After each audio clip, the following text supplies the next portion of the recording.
반갑습니다, 여러분. 이를테니 시간 오늘은 이사야서 7장입니다. 우시야 왕이 죽던 해에 이사야가 하나님으로부터 소명을 받았었죠. 그로부터 몇 년이 지난 후의 일이었습니다. 우시야 다음에 왕위는 요담에게 계승되었고, 요담 다음에 아하스라고 하는 왕이 나라를 다스리던 때였습니다. 아하스는 좋은 평가를 받지 못하는 왕입니다. 특별히 우상 숭배에 관심이 많았던 왕으로 기록되어 있습니다.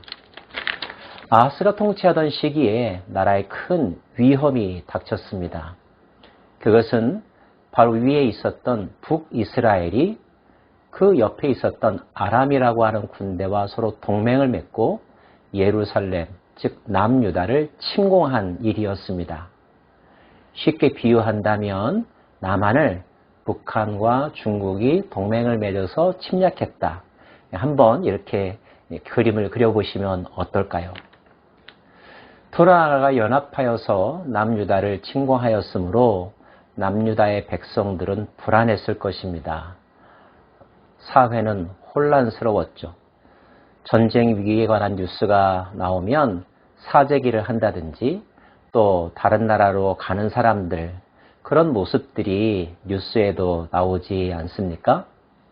자, 국가가 위기에 있을 때 왕은 어떻게 그 문제를 해결하려고 했을까요? 아하스 왕이 찾았던 방법은 다른 나라의 힘을 빌어서 북이스라엘과 아람을 물리치는 것이었습니다. 그리고 그가 도움을 받으려고 했던 나라는 바로 아수르라고 하는 나라였었죠. 위기에 몰려있고 혼자 힘으로 그 문제를 해결할 수 없는 상황에서 누구나 그런 생각을 할 수도 있었을 것입니다. 그런데 바로 그때 하나님께서 이사야에게 아하스 왕을 만나라고 말씀하십니다. 하나님은 이 문제에 대한 영적 의미를 설명해 주길 원하셨고 아하스 왕이 선택해야 될 길을 가르쳐 주고자 하셨던 거죠. 그때 여호와께서 이사야에게 이르시되 너와 내 아들 스알야숲은 윗못 수도 긋 세탁자의 밭 큰 길에 나가서 아하스를 만나 그에게 이르기를 너는 삼가며 조용하라.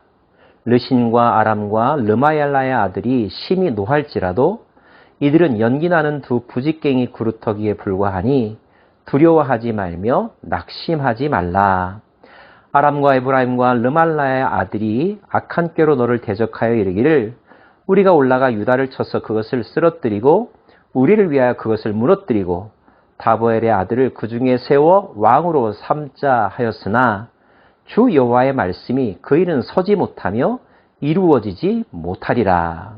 이럴 때일수록 불안해하지 말고 조용히 기다리라. 그 두 나라는 연기나는 두 부직갱이에 지나지 않으니 너를 결코 멸망시킬 수 없다. 자신들의 어용 괴뢰 정부를 세우려고 하는 음모도 결코 성취되지 못할 것이라는 것도 확신시켜 주십니다. 더불어서 그 두 나라가 결국 멸망할 것이라고 하는 예언도 하십니다.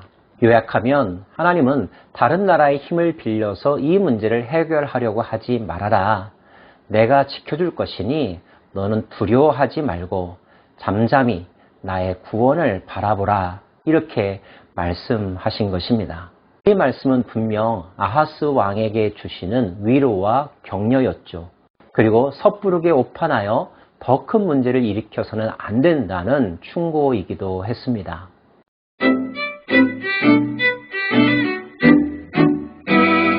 또 한 가지 하나님은 아하스에게 징조를 구하라고 말씀하십니다. 하나님의 말씀이 잘 믿어지지 않을 때 하나님의 살아계심, 하나님의 약속하심에 대한 징조를 구함으로 믿음을 더욱더 견고히 하라고 하는 믿음으로의 초대라고 말할 수 있는데요.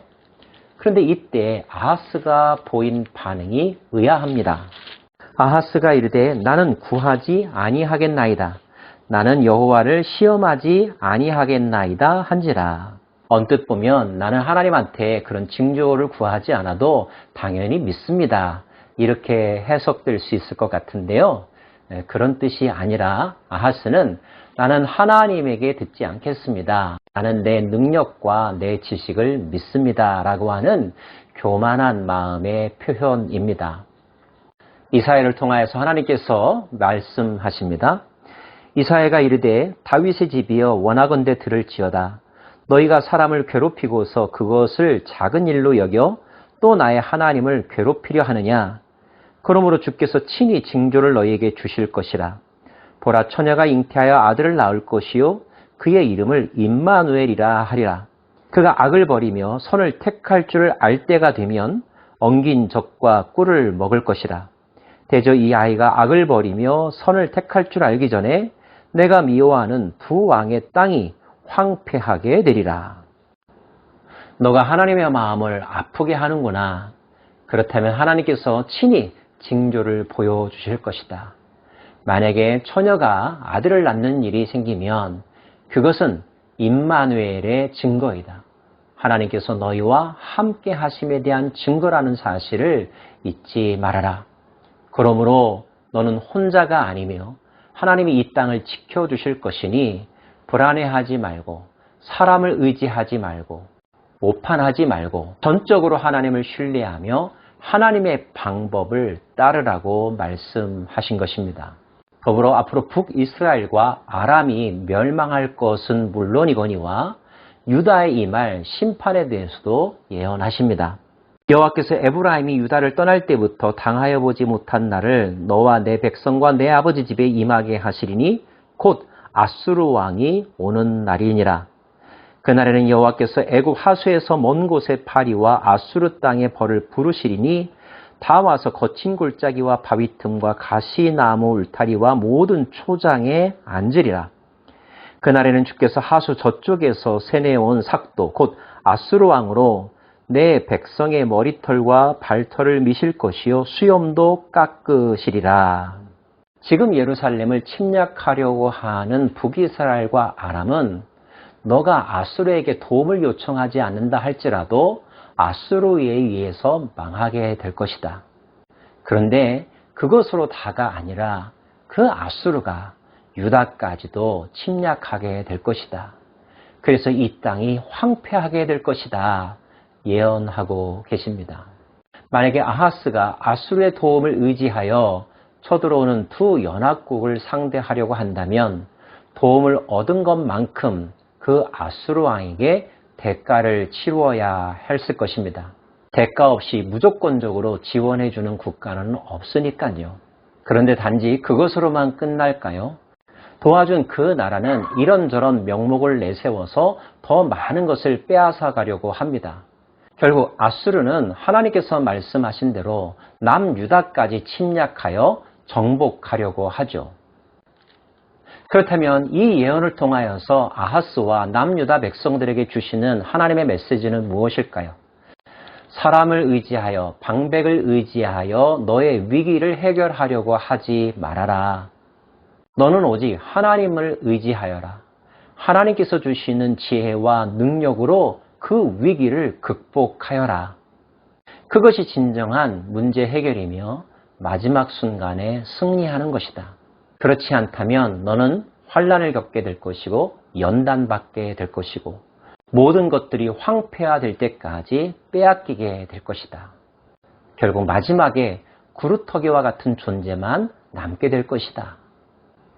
그 모든 일을 겪고 나서 구루터기와 같은 존재가 되지 말고 지금 구루터기가 되어서 하나님과 함께 하나님의 사람으로 하나님의 백성답게 이 문제를 해결해 가라. 이것이 하나님의 메시지일 것입니다.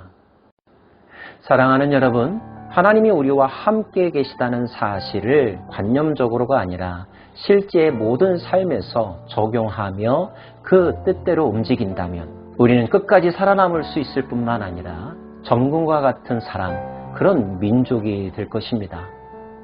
주위에 어떤 사람의 도움을 이용하여 문제 해결을 하려고 하는 것은 일시적인 방편이 될 수 있을지는 몰라도 더 많은 것을 잃게 된다는 것. 궁극적으로 우리가 해결해야 될 문제의 방향은 내가 거룩하여지는 것이며 강하여지는 것이며 바른 사람이 되는 거라는 것. 그것은 하나님 안에서 하나님과 함께 그 문제를 직면하고 하나님의 방법으로 싸워 이기는 것이라는 것. 이 교훈을 우리는 마음속에 새겨야 할 것입니다. 임마누엘, 하나님이 오늘도 여러분과 함께 하신다는 사실을 견고하게 믿고 그 믿음대로 살아가는 복된 하루 되시기를 소망합니다. 기도하겠습니다.